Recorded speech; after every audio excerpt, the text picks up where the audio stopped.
The invitation trembled in small hands, edges crumpled from being clutched too tightly for too long.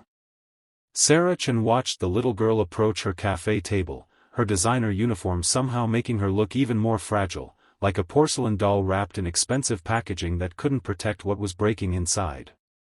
"Ma'am," the child whispered, her voice barely audible above the coffee shop's ambient noise.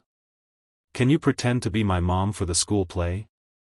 Sarah's heart cracked wide open.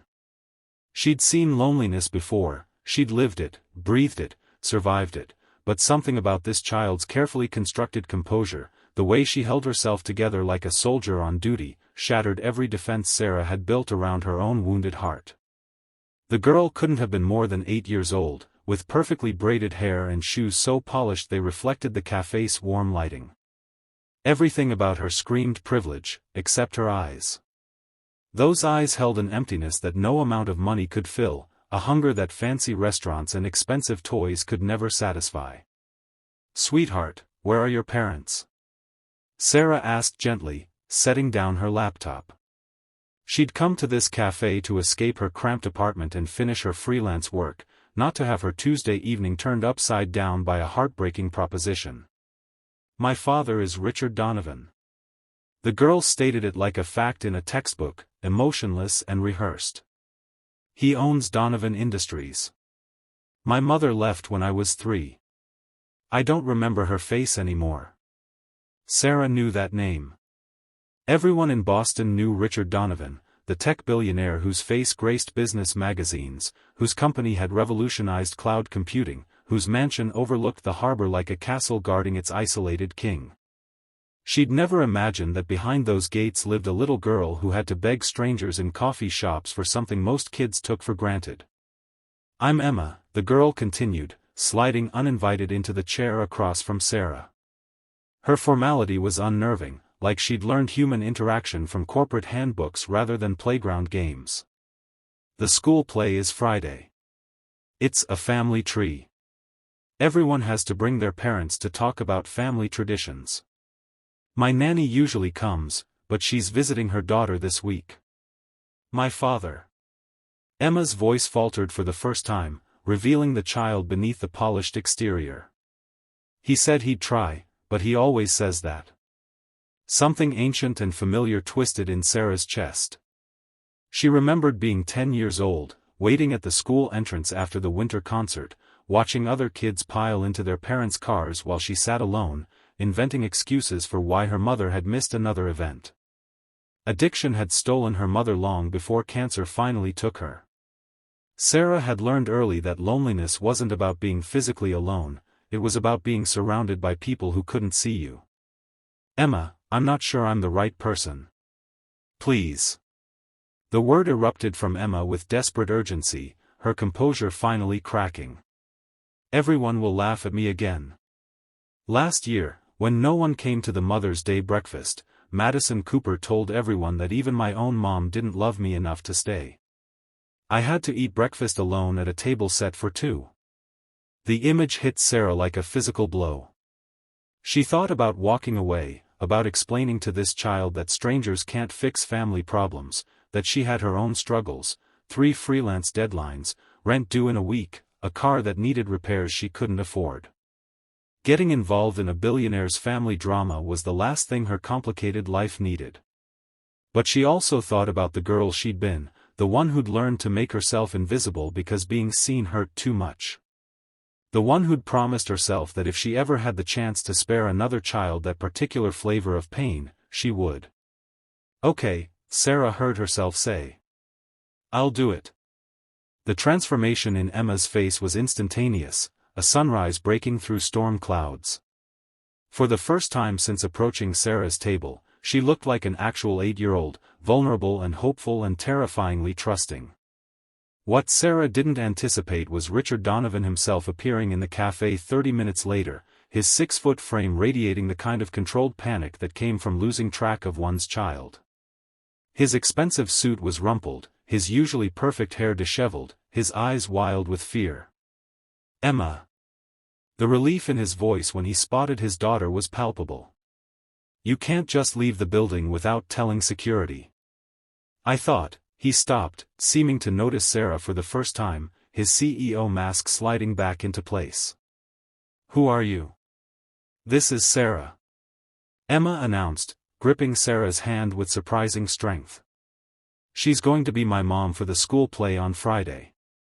If the situation weren't so absurd, Sarah might have laughed at Richard Donovan's expression, confusion, offense, and something else she couldn't quite identify flickering across his features.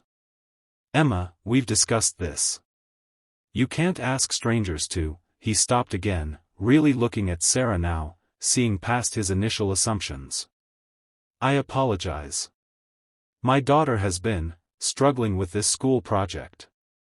I'm Richard Donovan." "I know who you are," Sarah said, surprising herself with her directness. "And I know what it's like to be a kid whose parent can't show up. I told Emma I'd help." Something shifted in Richard's expression, the corporate armor developing its first crack. "That's very kind, but I couldn't possibly impose." "It's not an imposition if I volunteered," Sarah interrupted. "Besides, I already promised." Emma looked between them, her small hand tightening around Sarah's. In that moment, Sarah saw what this child had been doing, not just looking for a stand-in mother, but building a human connection in a life that had been carefully managed but never genuinely lived. Richard studied Sarah for a long moment, and she met his gaze steadily, refusing to be intimidated. Finally, something that looked almost like respect crossed his face. "At least let me buy you dinner while we discuss the details," he said. "Emma hasn't eaten yet, and apparently neither have I." That dinner changed everything. Over pasta and breadsticks at the Italian restaurant next door, Emma talked non-stop, her carefully constructed walls crumbling as she showed Sarah her school notebook filled with elaborate doodles and stories. Richard watched his daughter with an expression of painful wonder, as if seeing a stranger he'd somehow forgotten he lived with. "She's usually so quiet at home," he admitted to Sarah while Emma was in the restroom. "I didn't realize she had this much to say." "Maybe she just needed someone to listen," Sarah said gently. "When's the last time you two had dinner together?" "Just the two of you, no phones, no work?" Richard's silence was answer enough. The school play came faster than Sarah expected.